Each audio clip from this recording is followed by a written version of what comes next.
Hi guys, welcome to the first in what I hope will be a series of sculpting tutorial videos. Now before I get onto any actual sculpting, I want to cover off a few of the basics for you, especially if you're completely new to this. So to begin with, let me walk through the tools I think any sculptor should have at their disposal. And that's a sharp hobby knife, ideally just used for cutting the putty. I've got a selection of dentistry tools. Now I've only got a couple here, but I've got a few in the cupboard, and if we can see here, they are just hooked metal. They're great for poking green stuff into sort of hard to reach places, and as the needles get smaller, doing really fine detail work. I've also got an old Games Workshop sculpting tool. You can see it's bladed one end and it has more of a rounded end to the other side. This is an old tool that Games Workshop used to sell. I don't know whether this is the same as their current one, but I would imagine they're fairly similar.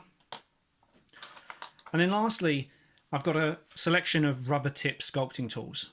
Now, if you've tried your hand at sculpting before and not used these, I will promise you that your quality of your work, the finish of your work rather, will really improve if you start using rubber tip tools.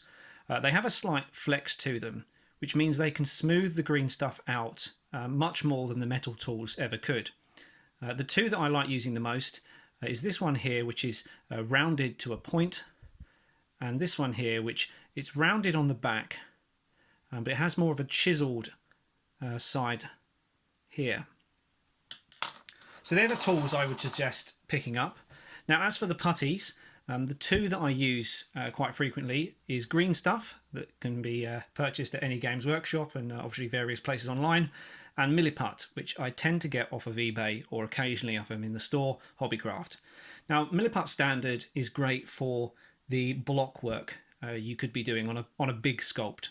So for example, if you're doing something quite large and you don't want to waste too much green stuff, I would do the rough shape in Milliput. It's also very, very easy to sand as well.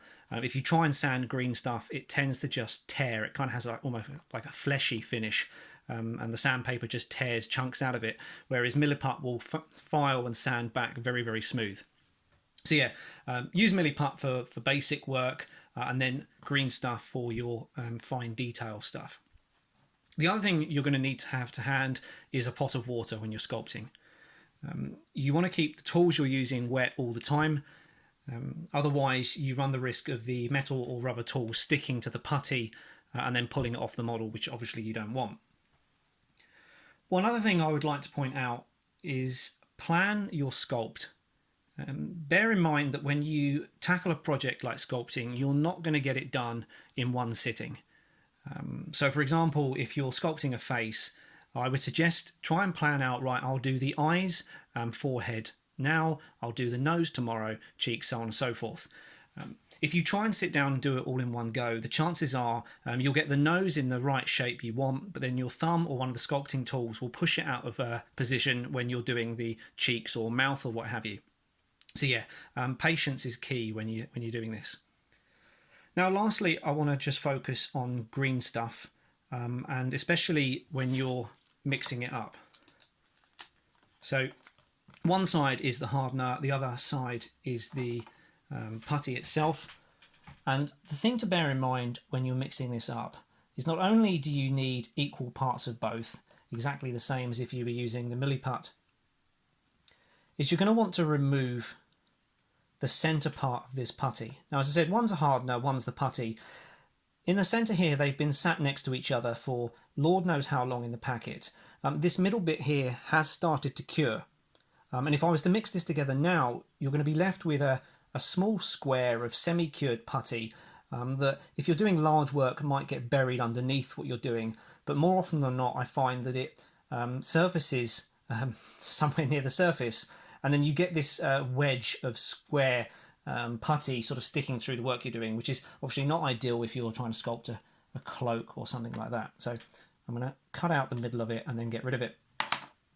Other than that, you just need to mix it to a unsurprising green, and then you're good to go. So very, very short video here. But as I said, I just wanted to cover off a few basics, and hope you've enjoyed it, and I'll see you in the next one.